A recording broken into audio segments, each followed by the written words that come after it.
Hey guys, it's Mr. Mini Painter back again with another paint tutorial, and this time we're going to be painting Balin from Thorin's company.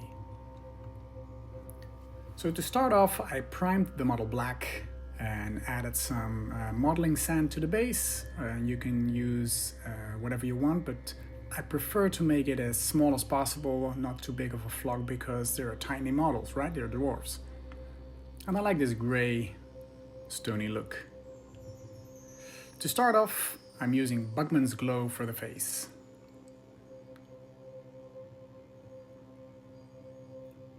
It's just the hand and the face showing, so that should be done quite quickly.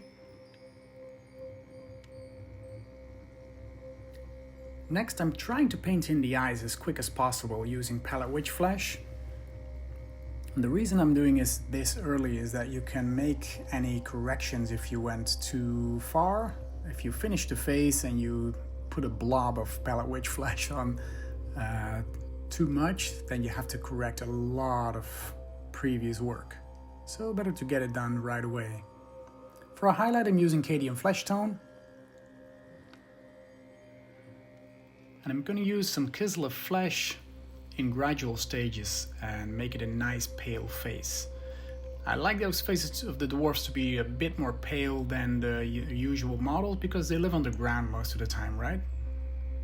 You can choose whatever you prefer, of course. And you can see here that I highlighted some areas a little bit more. What I tend to do is use some Chisel of Flesh as an outline for the eyebrows, the nose, etc. and then wash it a little bit to blend the previous colors together. For the hair, I used Grey Seer, because he has quite bright hair, but you don't want it to be white. You want some shades. So paint that beard, paint that hair. Make sure not to touch the skin, but make a smooth transition. I used some Apothecary White to create some very nice shading effect. I like this Apothecary White more than Null Oil because Null Oil tends to be too hard.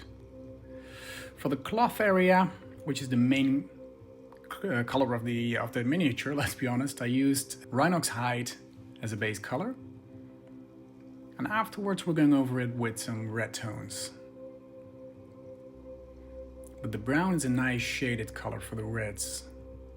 So make sure to touch up everything there. I'm going to use Rhinox Hide and some Abaddon Black on the top part of the shoulder piece, so to say. Just make it a bit more different than the rest.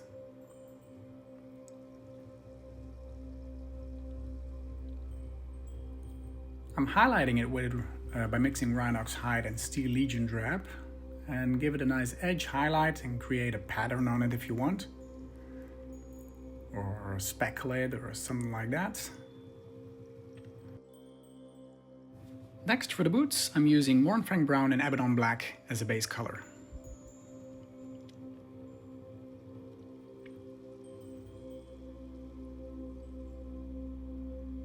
And I'm using some pure Mornfang Brown as a highlight.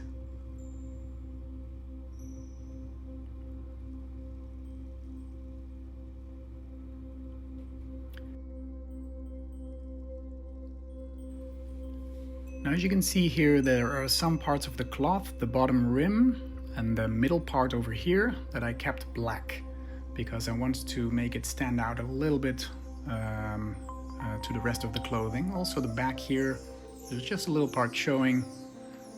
I'm going to color it some part later on in this video.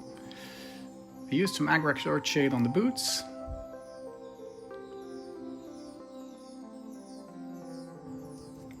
Next, for his shoulder pads, I mixed Galvorbach Red and Rhinox Hide.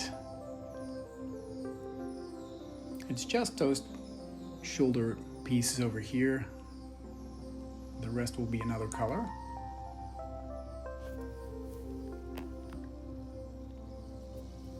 And we're going to highlight this by adding some Bugman's Glow to the mix. Just focus on the edges and the folds in the cloth.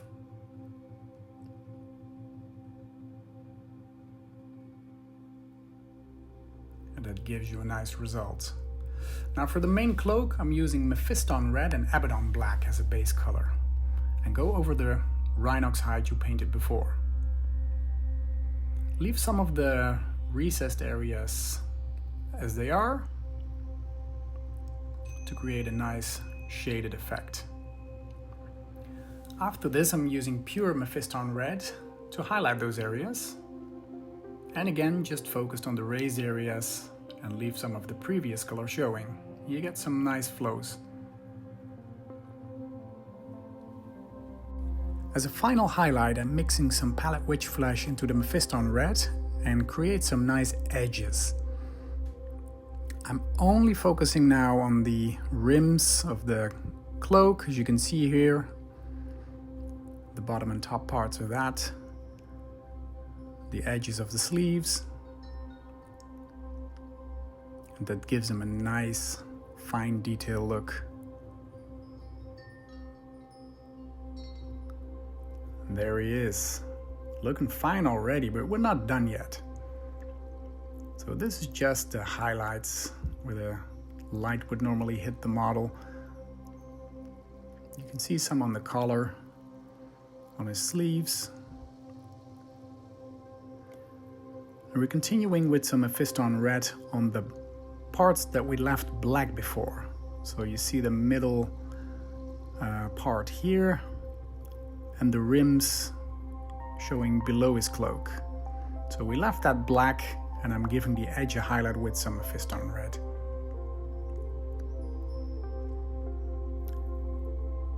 Then I'm using Abaddon black and a fine detail tip to create some lines on his inner cloak. As you can see here, I'm using some diagonal lines. It is a very precise job. So take your time. If you're not really comfortable with doing this, you had a previously looking great model, so you can leave it with that, of course. But I want to give it a little bit more, so I added this pattern to the sleeves, to the inner part of his cloak, and that gives him something extra. Also on the sleeves here, I added some crosses and lines to make it look like this is a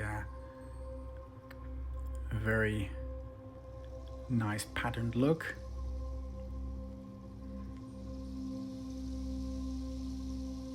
You need a very precise tip to be doing this, but the result is so much more. It's a lot of work, but as you can see, the result is well worth your time. It looks so much more amazing.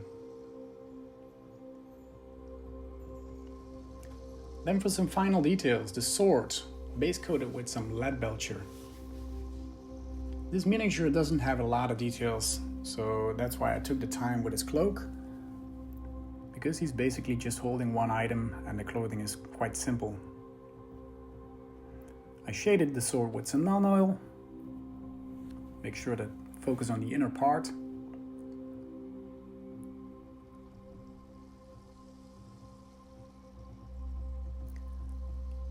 And we'll be highlighting it with some Stormhost silver.